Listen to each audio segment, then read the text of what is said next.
બધી ભેંસું જો આવી ગઈ અત્યારે આપણા ઘરે અને આનકા એના ખીલા છે એટલે ગઈ તી નીણ ખાવા આપણે વાડા અંદર.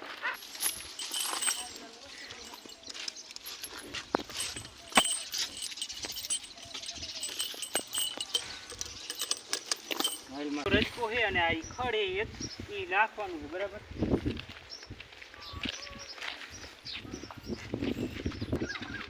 અને આ પાડા જો એવી રીતે ભેગા જ ખાતા હોય ભેંસુના ખાણ હારી હારી.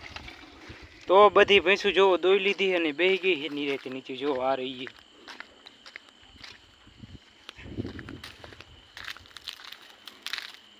હાલો દોસ્તો, જય માતાજી અને જય શ્રી રામ. બધાને સ્વાગત છે તમારું મારા એક નવા વિડીયોમાં. તો આજે હું તમને બતાવવાનો મારી ભેંસું જોકે કેવી રીતે અત્યારે જો હાંજ પડી ગઈ છે ને ભેંસું આવવાની બધી એના ખીલે જો અહીંયા પણ એ બધા એના ખીલા છે અને એના જે પાડા છે નાના નાના એ તો ઓલરેડી આવી ગયા છે.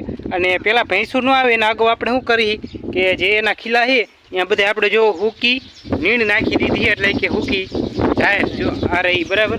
આ બધા ભેંસુના ખીલે નાખી દઈ એટલે ફાયદો શું થાય કે આપણી ભેંસું રહે એ સરળતાથી ખીલે આવી જાય બરાબર. અને આ બધા જે પાડા છે એ બાંધી દીધા છે અહીંયા. તો ભેંસું અત્યારે છે ને વાડામાંથી આવે છે ઘરે એટલે કે નીણ ખાતી ત્યાંથી અત્યારે આવે છે ઘરે. તો એ કેવી રીતે આવે છે કે બધી ક્યાં પાણી પીવા જાય કે બધી પ્રોસેસ હું તમને બતાવવાનું હોઉં. તો બ્લોગ તમે જોતા રહીજો. જો ભેંસું આપણી આવી ગઈ છે અહીંયા પણ બધી ભેંસું જો આવી ગઈ અત્યારે આપણા ઘરે અને આનકા એના ખીલા છે એટલે ગઈ તી નીણ ખાવા આપણે વાડા અંદર. અને જો અહીંયા પણ જે જઈતી પાણી હમણે બપોરે એ અત્યારે ન પીતી એટલે 3-3:30 વાગે જઈતી.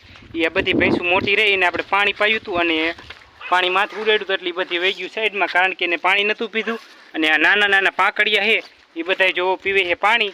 અને અત્યારે આ પાણી પીવે એટલે એના ઉપર આપણે ઉડાડવાનું છે પાણી જે પીતા જાય અને માથે ઉડાડતા જાય એટલે ઢોરા બધા થઈ જાય ટાઢા એટલે કે ઠંડા. તો જો એની પ્રોસેસ થાય છે ચાલુ.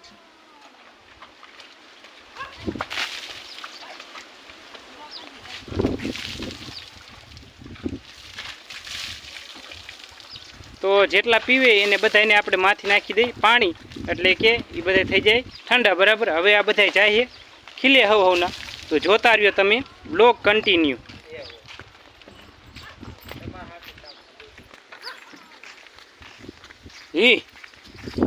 અને અહીંયા જો આપણે ઓલો રજકો આવી 2 ગાંહડી આવી ગઈ છે 2 ભેંસું આટું એક અહીંયા પડી છે. આ આપણે જે ભેંસું દોવા દે બરાબર એના માટે જ સ્પેશિયલ છે એટલે આ એના માટે હતી. તમને આગળ હજી એક બતાવું. અને આપણે જો બધી ભેંસું રહી એને આવી રીતે ખીલે બાંધી અને હાકરથી બાંધી પગે જો આવી રીતે આ ખીલો છે અને આવી રીતે બાંધવાની. અને ઉપર જે ખીલાનો ભાગ આવે જે આર્યું એ ટોસી નાખ્યો કારણ કે ભેંસ માથે બેસી જાય તો ભેંસને ખીલો લાગવાની શક્યતા ઓછી રહે. હાલો તમને આગળ બતાવું બ્લોગ જોતા રહ્યો તમે કન્ટિન્યુ.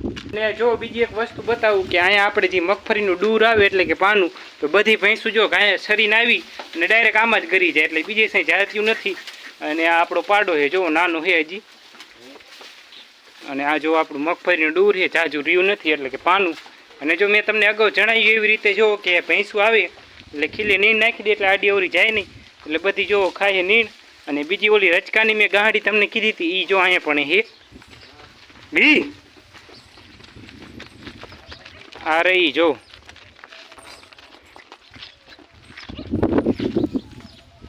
હાલો પેલા હે ને હું ફટાફટ બધા ઢોરાને બાંધી દઉં ભેહુંને બરાબર. તમે બ્લોગ જોતા રહ્યો. થોડો પવન એટલે અવાજમાં પ્રોબ્લેમ આવતો હશે.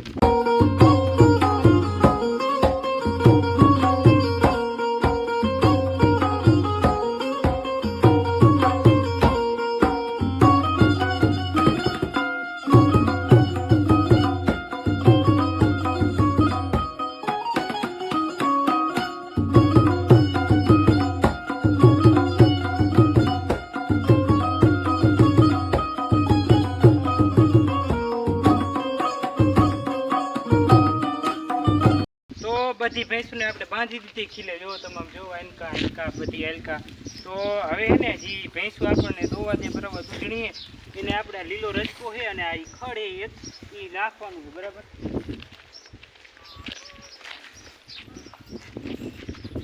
તો આપણે કાયમ કા એ ખડ નાખી દઈ.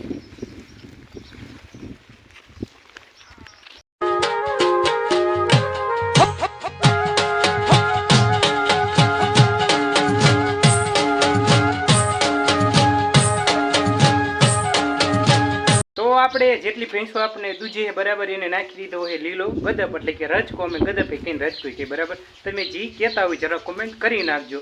અને આપણે આખો દિવસ તો જો કે ભેંસુને હૂકી નીણ જ ખવડાવી જેમ કે તમે આ જોવી આપણે જે જુવાર આવી હૂકી બરાબર આપણી આગળ ઘણો સ્ટોક છે.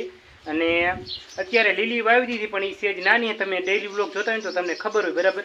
તો અત્યારે જો આ બધી ભેંસું ખાય લીલી અને હાથ ભેંસુને આપણે નાખી દીધી કારણ કે હાથે હાથ ભેંસું રહી એ આપણને દોવા દે બરાબર. તો જો 2 આંટકા છે અને બીજી 3 ભેહું આંટકા છે બરાબર અને 2 આલપા છે. તો આ બધાને આપણે લીલી નીણ નાખીએ. બાકી જે પાંકડિયા છે એટલે કે જે દોવા નથી દેતા એ ખાઈ ફૂકી જાય બરાબર. એટલે આ અત્યારે લગ્નનું આખો દિવસ 3-4 ફેર ફૂકી જાય નાખવાની પછી વાડામાં નાખવા લઈ જવાની ભેંસુને ખવડાવો બરાબર. એટલે આવું બધું છે પ્રોસેસ. તો બ્લોગ જોતા રહ્યો. હવે આપણે મળી direct ભેંસું દોવાના ટેમે. A few moments later. તો વાગ્યા છે 6:30 અને આપણે ભેંસું દોવાનું થઈ ગયું છે ચાલુ. તમને બતાવું તો જો આ એક ભેંસ રહીને દોવી નાખી છે. પછી અહીંયા પણ જો દોવાય છે.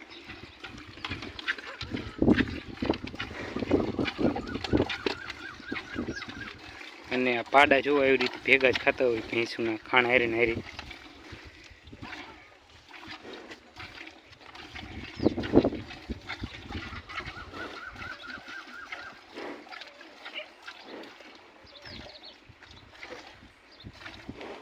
ભેંસું દોવાનું ચાલુ છે બરાબર. અને જો હજી એક ભેંસ દોવાની બાકી અહીંયા પણ જો ચાલુ છે. અને જે ભેંસું દોવાઈ ગઈ છે એને જો હવે પાછો ફૂકી નીણનો ડોઝ આપે. પહેલાં આપણે જે રજકો આપ્યો પછી અત્યારે પાછી ફૂકી નીણ નાખી એટલે એ ફૂકી સાર બરાબર. તો અત્યારે બધાને નાખવામાં આવશે. અત્યારે જે દોવાતા જાય એને નાખી છે અને હજી આ બધાને નાખવાની બરાબર પાછી. અને આનકા જો આ બધા ખાઈએ જેને નખાતી જાય એમ બરાબર. અત્યારે વાગવા આવ્યા છે રાતના 8 અને અત્યારે આપણી બધી ભેંસું જોવો તમે તો બેસી ગઈ છે. જો હલકા બધી બેઠી છે આ બધે બેસી ગયું છે ભેંસું. અત્યારે ભેંસુને દોવી નાખી છે બધું કમ્પ્લીટ. અને અત્યારે એક ફેરું નીણ નાખી દઉં એટલે પૂરું બરાબર વાત. અને હવે જઈ વાત સવારે તો સવારે આપણે ભેંસું દોવાની થાય 6 વાગે બરાબર. 6 વાગે આપણે ભેંસું દોવાનું ચાલુ કરી નાખીએ એટલે અત્યારે 6:30 દોવાનું ચાલુ થાય ને સવારે 6:30 વાગે એવી રીતે ટેમ બરાબર. એટલે ફિક્સ ટેમે જ ભેંસું દોવાની. ને અત્યારે બધી ભેંસું જો આ બધે પાંકડી અને બાંકડીએ બેઠા છે નિરાતે. અને અત્યારે આજનો બ્લોગ પૂરો કરી રાતે 8 વાગે. બ્લોગ કેવો લાગ્યો એ જરા કોમેન્ટમાં જણાવી દીજો. અને ચેનલમાં નવા હોય તો ચેનલને સબસ્ક્રાઈબ કરવાનું ભૂલતા નહીં. બાકી મળીએ હવે કાલના નવા બ્લોગમાં. ત્યાં સુધી બધાને જય માતાજી અને જય શ્રી રામ.